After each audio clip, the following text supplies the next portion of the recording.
Welcome to part 2 of today's lecture. In the first part of the lecture, I introduced the course, considered what the content's going to be, and gave some reasons why it's important to think about the alternatives to war. In this part of the lecture, we're going to look at the responsibility to protect doctrine, the R2P, in more detail.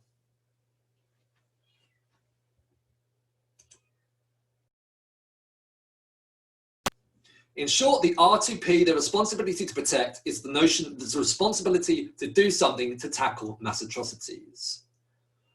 Why is it important for this module? It's because this is the predominant way that you'll find a lot of the alternatives are framed, particularly when they're concerned with trying to tackle mass atrocities. So it helps to give you an overview of the R2P and why it seems to matter. Now, there are 3 iterations of the R2P. What's important is you understand not its history, but focus on the latter iteration, the 3-pillar approach that I'm going to explain in a minute. This is now what is meant by R2P. Students and scholars often get confused by R2P and focus on some of the earlier iterations. Just to reiterate, it's the 3-pillar approach that you need to focus on. So let me explain the background and the 3 iterations. The first iteration started with a 2001 report by the International Commission on Intervention and State Sovereignty called The Responsibility to Protect. Now, this report famously argues that we should replace the notion of sovereignty as responsibility, sovereignty as authority, with the notion of sovereignty as responsibility. What this means, it means is that a state should not have unlimited power to do what it wants within its own borders, but has a responsibility to look after its own population, and in particular, to stop incidences of mass atrocities occurring within its borders. Now, this responsibility primarily lies with the state. So it's the UK's responsibility to ensure that there's not mass atrocities within its borders.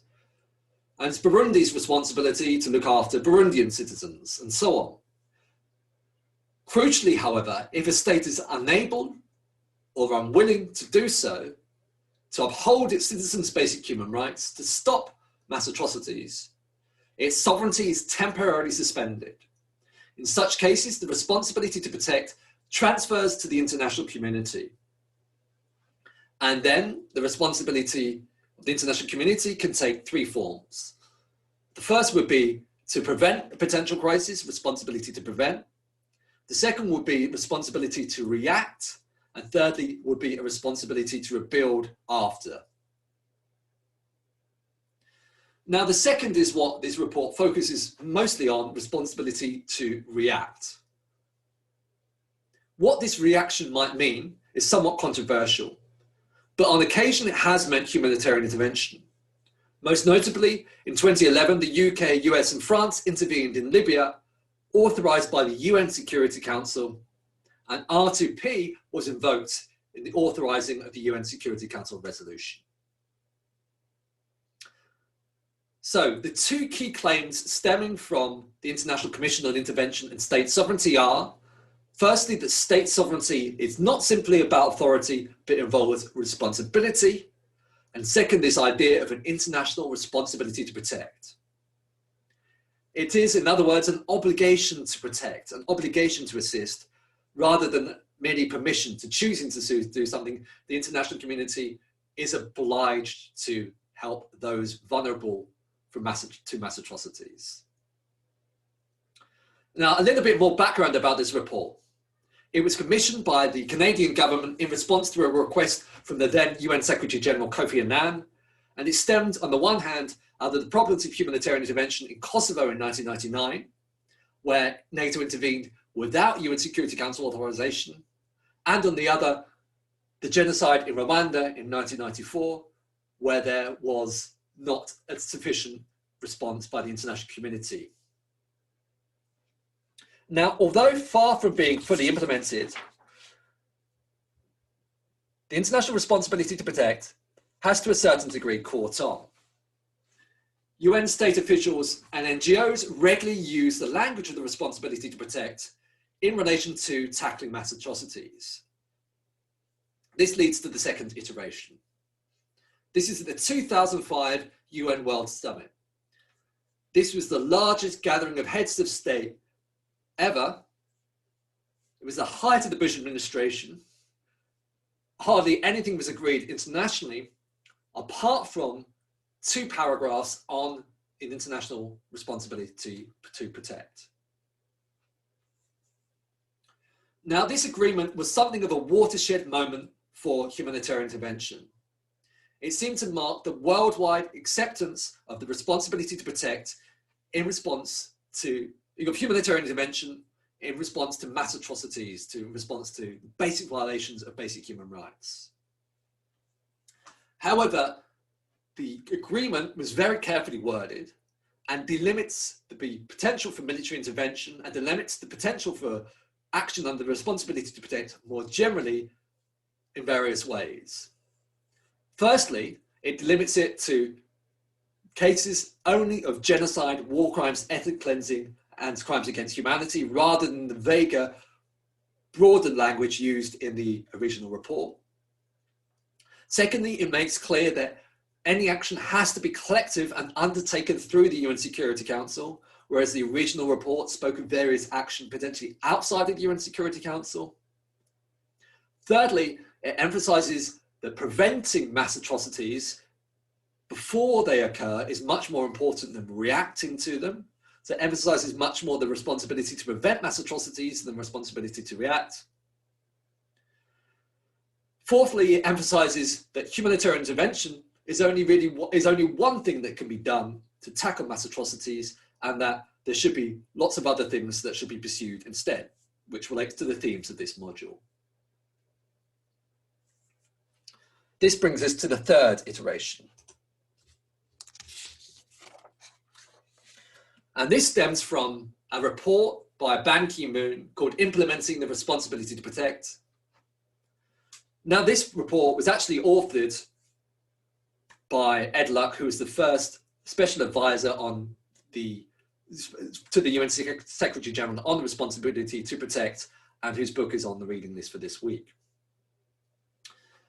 Now, what this report does is quite ingenious. It frames the responsibility to protect in terms of 3 pillars, which helps remove a lot of the political controversy around it. Firstly, pillar 1, what's called the protection responsibilities of states. This is pretty much not very controversial. It says that states are simply responsible for looking after their own citizens. They've got responsibility to ensure that mass atrocities do not occur within their own borders. Now, states generally have been quite happy to endorse this because it reaffirms their sovereign power. The second pillar is called international assistance and capacity building. Now, this name isn't actually very helpful. What it basically means is it's helping states with their consent when they can't tackle mass atrocities themselves. It's about when states are willing but unable to tackle mass atrocities within their own borders. It concerns then the international community's responsibility to try to help states that want help to tackle mass atrocities before they occur or when they're occurring within their borders. So it might be, for instance, that rebels are overrunning parts of the state and committing mass atrocities, and the state asks other states for help. For instance, the UK and US helped the Iraqi government with its consent to fight ISIS. France similarly has intervened in Mali and Central African Republic with the consent of the states involved to fight rebel movements that have been engaged in mass atrocities. So this second pillar can also involve some of the measures that we're going to be looking at, such as criminal prosecutions on rebel groups. It's also about some more mundane things, such as helping states to develop early warning capacity so that they know when mass atrocities are likely to occur within their borders, as well as things such as reforming the judiciary and the police. Thirdly, pillar 3, timely and decisive response. Now, this as far as where the module is concerned, is really where the action is. It's about how states should respond when the state committing mass atrocities is unwilling to do anything about it. So whereas Pillar 2 is about when a state is willing but unable, Pillar 3 is about when the state is unwilling to tackle mass atrocities within its borders. So it's about trying to get states such as Syria, Myanmar, to stop them from killing and persecuting their people. Now, Pillar 3 is most often associated with military intervention. But as this module is going to look at, there are lots of other things that states can do under Pillar 3 to try to tackle mass atrocities. It's worth reiterating that under Pillar 3, if military intervention is required, under the three-pillar approach, UN Security Council approval is required. So this is the three-pillar approach. This, to reiterate, is the central approach that you need to focus on when thinking about the responsibility to protect in your work. Why does this matter? Now before we get onto that, here's a quick document that summarizes the three-pillar approach.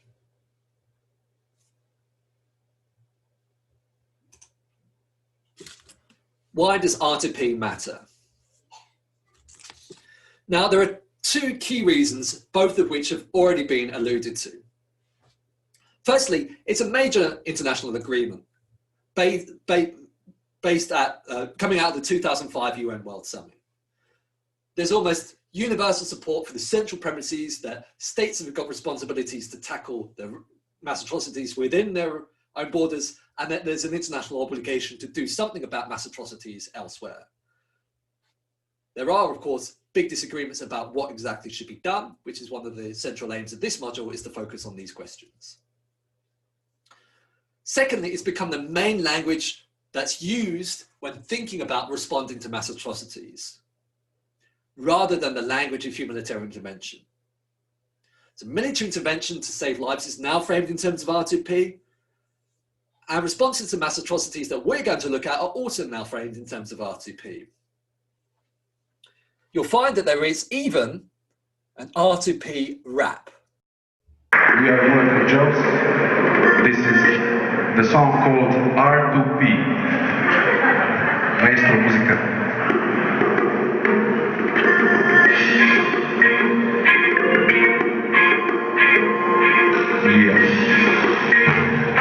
Responsibility to protect. Reading the news, watching TV, violence, crimes against humanity, war crimes, ethnic cleansing, genocide, people killing people and they used to live side by side. I can't understand it. We all live on the same planet. We're all in this together and it's gonna get worse for everyone if we don't make it better. With all this drama in the world you see, we gotta talk about the R2P. Remind the government about 2005, demand to take action when bad times arise. I'm just a rapper from Slovenia, my English ain't perfect, but if the message gets across it'll make it all worth it. Don't let the pain increase. R2P on the way to world peace. We got the responsibility to protect. Tell your government, tell your president. We got the responsibility to protect. Tell your parliament, they must understand. We got the responsibility to protect. Tell your government. Now, despite the success that R2P has had in terms of getting onto the international agenda and being the predominant framework for thinking about responses to mass atrocities, there are still a series of issues and queries that stem from it.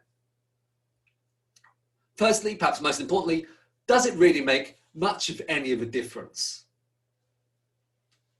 You might think that states only use the rhetoric of R2P, responsibility to protect, but don't act robustly, such as in cases of Syria and Bahrain, Yemen, and so forth. On the critics' account then, such as Aidan here, R2P is just hot air or empty rhetoric. Overall, the skeptics argue that R2P's key novel elements have had little international support and has had little influence on events, so should be replaced by an alternative. More specifically, scholars such as here make the following argument. They say that Pillar 1 of R2P, which recall concerns states' protection responsibilities towards their own citizens, has been cited in various international arena, has received various support, has been noted in UN Security Council resolutions. But they argue that this only replicates pre-existing norms and laws to do with human rights that stem far previous to 2001 report, to 2005 agreement, to 2009 three-pillar approach. They argue that the key value-added element of the R2P is the second element of R2P, which is the international responsibility to protect. It's the obligation to do something about mass atrocities in other states.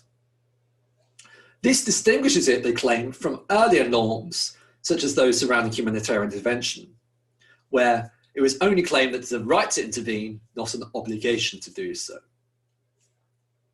This element, they suggest, is responsibility to protect internationally, to do something about crises beyond your borders, is what's missing from the various statements and agreements made. Missing from key rhetoric, such as from in UN Security Council resolutions.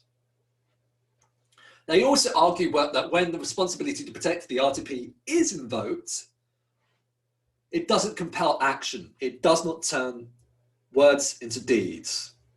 So the lack of robust action in response to crises in Syria, Yemen, Myanmar, they claim, shows that R2P is empty rhetoric. And even when there is robust action in response to a crisis, such as in response to the situation in Libya in 2011, this is not because of R2P, they claim. They claim that there's little evidence to show that R2P actually influenced decision makers, and that such action would have occurred anyway without the R2P, such as under the previous notion of humanitarian intervention.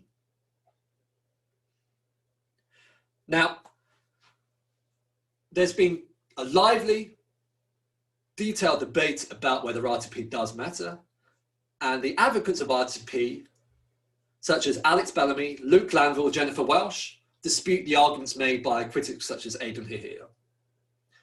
They argue that R2P has more generally led to a shift in responses by states and by the UN Security Council. They argue that states have also explicitly endorsed the second key element of the international of the R2P, the international responsibility to protect. And they argue that this is having an effect globally. For instance, they now suggest that criticism of others in action in the face of mass atrocities, so the fact that when states don't address mass atrocities, they're subject to lots of criticism, and the failures of the international responsibility, failures of the international community to do something in response to crises, for instance, in Syria, shows that states are taking this seriously. They also claim that it's influenced decision-making, most notably in Libya, but also elsewhere, such as in Kenya and Kyrgyzstan. And they point to what Bellamy calls habits of protection. This says that the international community has got into the habit of trying to tackle mass atrocities, whereas previously it didn't even do that. So now it at least attempts to do something in response to mass atrocities, even if there's been insufficient action or ineffective action, such as in Syria and Myanmar. Now, they say that R2P can't achieve everything. As a norm, it's going to be significantly limited in what it can achieve. It has made some improvement, but to achieve real improvement, it's beyond what a norm can achieve. Lasting reform might be required to make significant differences. Now, one other worry about R2P is about humanitarian intervention. The fact that the NATO-led intervention in Libya, in particular, led to regime change, the deposing of Gaddafi, led several states to be very critical of that intervention, and alongside it, the R2P. the worries about intervention that we're going to look at in the next week still seem to reoccur despite the fact that there was a 2005 World Summit agreement that endorsed the permissibility of humanitarian intervention when required. Whether these are fair worries, such as about regime change, are disputed by advocates who are at pains to say that R2P isn't simply about humanitarian intervention, but involves much more, such as the sorts of things we're going to be looking at in this module. Some, though, are simply unapologetic. Even if R2P does involve humanitarian intervention significantly, this might sometimes be justified. This brings us then to what we're going to be looking at next week, which will be just war theory and the case for and against war and intervention as a measure to tackle mass atrocities and serious external crises, and the potential pitfalls and drawbacks of these measures, using the frame of just war theory. As I said in the first part of today's lecture, just war theory is the predominant framework for thinking about the ethics of war and intervention. And we're going to use some of the notions in just war theory to think through the alternatives in later weeks. So that's next week's lecture. One final point, seminars start next week. That is, just to reiterate, seminars start on the 12th of October online. Also, this is my first time doing an online lecture. If you've got any feedback, any suggestions for improvement, any technical issues, I'm very keen to hear them, so please do email me. Thank you.